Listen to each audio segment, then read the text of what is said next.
भगत सिंह का जन्म 28 सितंबर 1907 अश्विन कृष्ण पक्ष सप्तमी को प्रचलित है, परंतु तत्कालीन अनेक साक्ष्यों के अनुसार उनका जन्म 27 सितंबर 1907 ईशून्य को एक सिख परिवार में हुआ था। उनके पिता का नाम सरदार किशन सिंह और माता का नाम विद्यावती कौर था। यह एक किसान नौक परिवार से थे। अमृतसर में 13 अप्रैल 1919 को हुए जलियांवाला बाग हत्याकांड ने भगत सिंह की सोच पर गहरा प्रभाव डाला था। लाहौर के नेशनल कॉलेज की पढ़ाई छोड़कर भगत सिंह ने भारत की आज़ादी के लिए नौजवान भारत सभा की स्थापना की थी। वर्ष 1922 में चौरी चौरा हत्याकांड के बाद गांधी जी ने जब किसानों का साथ नहीं दिया, तब भगत सिंह बहुत निराश हुए। उसके बाद उनका अहिंसा से विश्वास कमजोर हो गया और वह इस निष्कर्ष पर पहुंचे कि सशस्त्र क्रांति ही स्वतंत्रता दिलाने का एकमात्र रास्ता है। उसके बाद वह चंद्रशेखर आजाद के नेतृत्व में गठित हुई गदर दल के हिस्सा बन गए।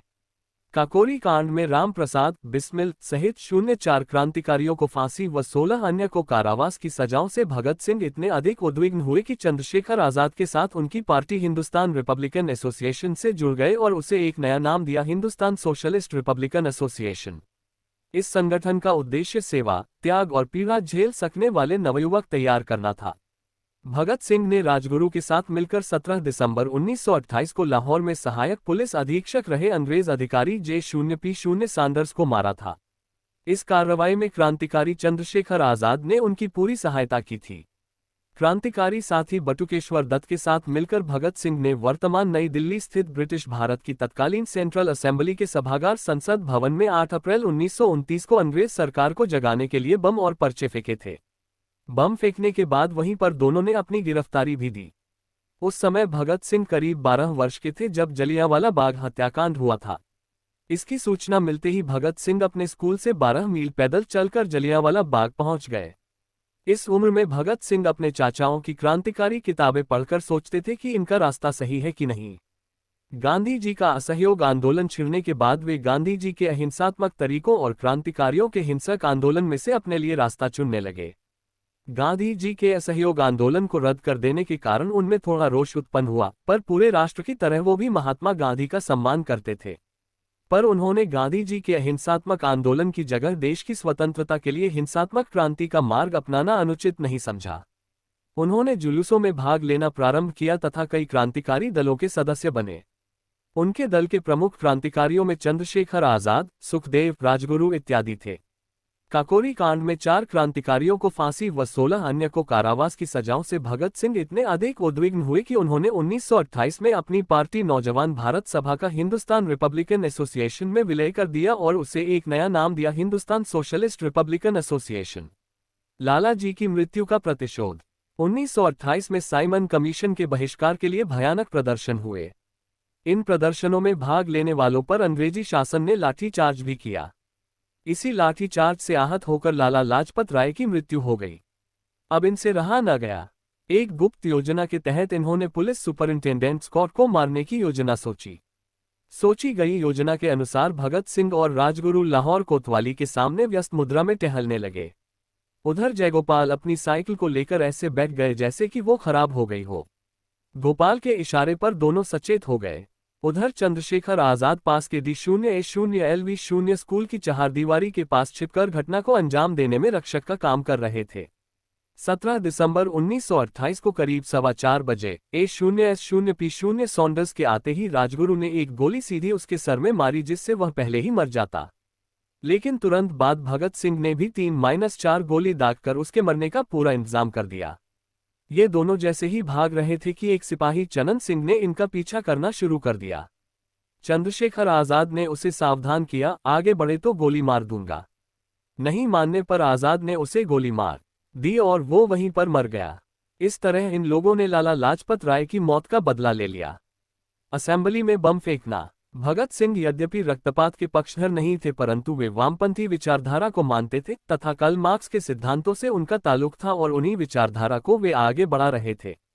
यद्यपि वे समाजवाद के पक्के पोषक भी थे, कालांतर में उनके विरोधी द्वारा उनको अपने विचारधारा बताकर युवाओं को भगत सिंह के नाम पर बरगलाने के आरोप लगते रहे हैं। कांग्रेस के सत्ता में रहने के बावजूद भगत सिंह को कांग्रेस शहीद का दर्जा नहीं दिलवा पाए, क्योंकि वे केवल भगत सिंह के नाम का इस्तेमाल युवाओं को अपनी पार्टी से जोड़ने के लिए करते थे। उन्हें पूंजीपतियों की मजदूरों के प्रति शोषण की नीति पसंद नहीं आती थी। उस समय चूंकि अंग्रेज ही सर्वसेवा थे तथा बहुत कम भारतीय उद्योगपति उन्नति कर पाए थे, अतः अंग्रेजों के मजदूरों के प्रति अत्याचार से उनका विरोध स्वाभाविक था।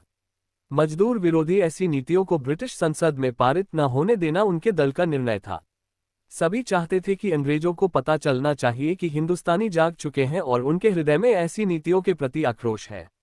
ऐसा करने के लिए ही उन्होंने दिल्ली की केंद्रीय असेंबली में बम फेंकने की योजना बनाई थी। भगत सिंह चाहते थे कि इसमें कोई खून खराबा न हो और अंग्रेजों तक उनकी आवाज भी पहुंचे। हालांकि प्रारंभ में उनके दल के सब लोग ऐसा नहीं सोचते थे, पर अंत में सर्वसम्मति से भगत सिंह तथा बटुकेश्वर दत्त का नाम चुना गया।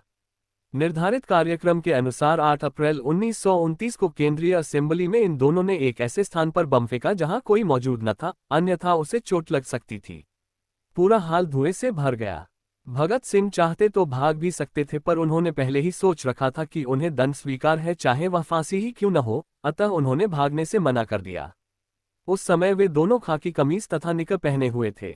बम फटने के बाद उन्होंने इनकलाब जिंदाबाद, साम्राज्यवाद मुर्दाबाद का नारा 11 लगाया और अपने साथ लाए हुए पर्चे हवा में उछाल दिए। इसके कुछ ही देर बाद पुलिस आ गई और दोनों को गिरफ्तार कर लिया गया। जेल में भगत सिंह करीब 2 साल रहे। इस दौरान वे लेख लिखकर अपने क्रांतिकारी विचार व्यक्त करते रहते थे। जेल में रहते हुए भी उनका अध्ययन लगातार जारी रहा। उनके उस दौरान लिखे गए लेख व सगे संबंधियों को लिखे गए पत्र आज भी उनके विचारों के दर्पण हैं। अपने लेखों में उन्होंने कई तरह से पूंजीपतियों को अपना शत्रु बताया है। उन्होंने लिखा कि मजदूरों का शोषण करने वाला चाहे एक भारतीय ही क्यों न हो, वह उनका शत्रु है। उन्होंने जेल में अंग्रेजी में एक लेख भी लिखा जिसका शीर्षक था मैं नास्तिक क्यों हूं। 12-13 जेल में भगत सिंह व उनके साथियों ने 64 दिनों तक भूख हड़ताल की। उनके एक साथी यतीन्द्रनाथ दास ने तो भूख हड़ताल में अपने प्राण ही त्याग दिए थे। 26 अगस्त 1930 को अदालत ने भगत सिंह को भारतीय दंड संहिता की धारा 129, 302 तथा विस्फोटक पदार्थ अधिनियम की धारा 4 और 6F तथा आईपीसी की धारा 120 के अंतर्गत अपराधी सिद्ध किया। 7 अक्टूबर 1930 को अदालत के द्वारा 68 पृष्ठों का निर्णय दिया, जिसमें भगत सिंह, सुखदेव तथा राजगुरु को फांसी की सजा सुनाई गई। फांसी की सजा सुनाए जाने के साथ ही लाहौर में धारा 144 लगा दी गई। इसके बाद भगत सिंह की फांसी की माफी के लिए प्रिवी परिषद में अपील दायर की गई, परंतु यह अपील 10 जनवरी 1931 को रद्द कर दी गई। इसके बाद तत्कालीन कांग्रेस अध्यक्ष पं. मदन मोहन मालवीय ने वायसराय के सामने सजा माफी के लिए 14 फरवरी 1931 को अपील दायर की कि वह अपने विशेषाधिकार का प्रयोग करते हुए मानवता के आधार पर फांसी की सजा माफ कर दें। भगत सिंह की फांसी की सजा माफ करवाने हेतु महात्मा गांधी ने 17 फरवरी 1931 को वायसराय से बात की। फिर 18 फरवरी 1931 को आम जनता की ओर से भी वायसराय के सामने विभिन्न तर्कों के साथ सजा माफी के लिए अपील दायर की। ये सब कुछ भगत सिंह की इच्छा के खिलाफ हो रहा था, क्योंकि भगत सिंह नहीं चाहते थे कि उनकी सजा माफ की जाए। 23 मार्च 1931 को शाम में करीब 7:33 पर भगत सिंह तथा इनके 2 साथियों सुखदेव व राजगुरु को फांसी दे दी गई। 14 फांसी पर जाने से पहले वे लेनिन की जीवनी पढ़ रहे थे और जब उनसे उनकी आखिरी इच्छा पूछी गई तो उन्होंने कहा कि वह लेनिन की जीवनी पढ़ रहे थे और उन्हें वह पूरी करने का समय दिया जाए। 15 कहा जाता है कि जेल के अधिकारियों ने जब उन्हें ये सूचना दी कि उनके फांसी का वक्त आ गया है तो उन्होंने कहा था, ठहरिए, पहले एक क्रांतिकारी दूसरे से मिल तो ले। फिर 1 मिनट बाद किताब छत की ओर उछालकर बोले, ठीक है अब चलो। फांसी पर जाते समय वे तीनों मस्ती से गा रहे थे, मेरा रंग दे बसंती चोला, मेरा रंग दे, मेरा रंग दे बसंती चोला, माए रंग दे बसंती चोला। फांसी के बाद कहीं कोई आंदोलन न भड़क जाए, इसके डर से अंग्रेजों ने पहले इनके मृत शरीर के टुकड़े किए, फिर इसे बोरियों में भरकर फिरोजपुर की ओर ले गए, जहां घी के बदले मिट्टी का तेल डालकर ही इनको जलाया जाने लगा। गांव के लोगों ने आग जलती देखी तो करीब आए। इससे डरकर अंग्रेजों ने इनकी लाश के अर्धजले टुकड़ों को सतलुज नदी में फेंका और भाग गए। जब गांव वाले पास आए तब उन्होंने इनके मृत शरीर के टुकड़ों को एकत्रित कर विधिवत दाह संस्कार किया और भगत सिंह हमेशा के लिए अमर हो गए। इसके बाद लोग अंग्रेजों के साथ साथ गांधी को भी इनकी मौत का जिम्मेवार समझने लगे। इस कारण जब गांधी कांग्रेस के लाहौर अधिवेशन में हिस्सा लेने जा रहे थे तो लोगों ने काले झंडों के साथ गांधी जी का स्वागत किया। एक आध जगह पर गांधी पर हमला भी हुआ, किंतु सादी वर्दी में उनके साथ चल रही पुलिस ने बचा लिया। जेल के दिनों में उनके लिखे खतों व लेखों से उनके विचारों का अंदाजा लगता है। उन्होंने भारतीय समाज में लिपि पंजाबी की गुरुमुखी व शाहमुखी तथा हिंदी और अरबी एवं उर्दू के संदर्भ में विशेष रूप से जाति और धर्म के कारण आई दूरियों पर दुख व्यक्त किया था। उन्होंने समाज के कमजोर वर्ग पर किसी भारतीय के प्रहार को भी उसी सख्ती से सोचा जितना कि किसी अंग्रेज के द्वारा किए गए अत्याचार को। भगत सिंह को हिंदी, उर्दू, पंजाबी तथा अंग्रेजी के अलावा बांग्ला भी आती थी, जो उन्होंने बटुकेश्वर दत्त से सीखी थी। उनका विश्वास था कि उनकी शहादत से भारतीय जनता और उद्विग्न हो जाएगी और ऐसा उनके जिंदा रहने से शायद ही हो पाए। इसी कारण उन्होंने मौत की सजा सुनाने के बाद भी माफीनामा लिखने से साफ मना कर दिया था। पं. राम प्रसाद बिस्मिल ने अपनी आत्मकथा में जो दिशा निर्देश दिए थे, भगत सिंह ने उनका अक्षरश पालन किया। 16 उन्होंने अंग्रेज सरकार को एक पत्र भी लिखा जिसमें कहा गया था कि उन्हें अंग्रेजी सरकार के खिलाफ भारतीयों के युद्ध का प्रतीक एक युद्धबंदी समझा जाए तथा फांसी देने के बजाय गोली से उड़ा दिया जाए।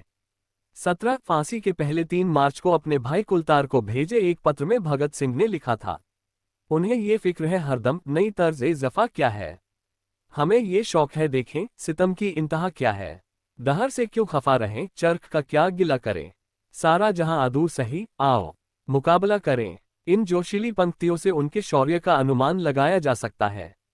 चंद्रशेखर आजाद से पहली मुलाकात के समय जलती हुई मोमबत्ती पर हाथ रखकर उन्होंने कसम खाई थी कि उनकी जिंदगी देश पर ही कुर्बान होगी और उन्होंने अपनी वह कसम पूरी कर दिखाए। किसी ने सच ही कहा है, सुधार बूढ़े आदमी नहीं कर सकते, वे तो बहुत ही बुद्धिमान और समझदार होते हैं। सुधार तो होते हैं युवकों के परिश्रम, साहस, बलिदान और निष्ठा से, जिनको भयभीत होना आता ही नहीं और जो विचार कम और अनुभव अधिक करते हैं। भगत सिंह, क्या आप कल्पना कर सकते हैं, एक हुकूमत जिसका दुनिया के इतने बड़े हिस्से पर शासन था, इसके बारे में कहा जाता था कि उनके शासन में सूर्य कभी अस्त नहीं होता। इतनी ताकतवर हुकूमत एक 23 साल के युवक से भयभीत हो गई थी। उनकी मृत्यु की खबर को लाहौर के दैनिक ट्रिब्यून तथा न्यूयॉर्क के एक पत्र डेली वर्कर ने छापा। इसके बाद भी कई मार्क्सवादी पत्रों में उन पर लेख छपे, पर चूंकि भारत में उन दिनों मार्क्सवादी पत्रों के आने पर प्रतिबंध लगा था, इसलिए भारतीय बुद्धिजीवियों को इसकी खबर नहीं थी। देश भर में उनकी शहादत को याद किया गया।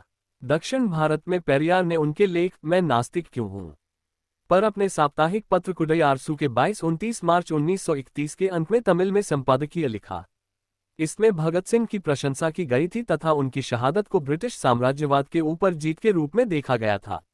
आज भी भारत और पाकिस्तान की जनता भगत सिंह को आज़ादी के दीवाने के रूप में देखती है, जिसने अपनी जवानी सहित सारी जिंदगी देश के लिए समर्पित कर दी। उनके जीवन ने कई हिंदी फिल्मों के चरित्रों को प्रेरित किया।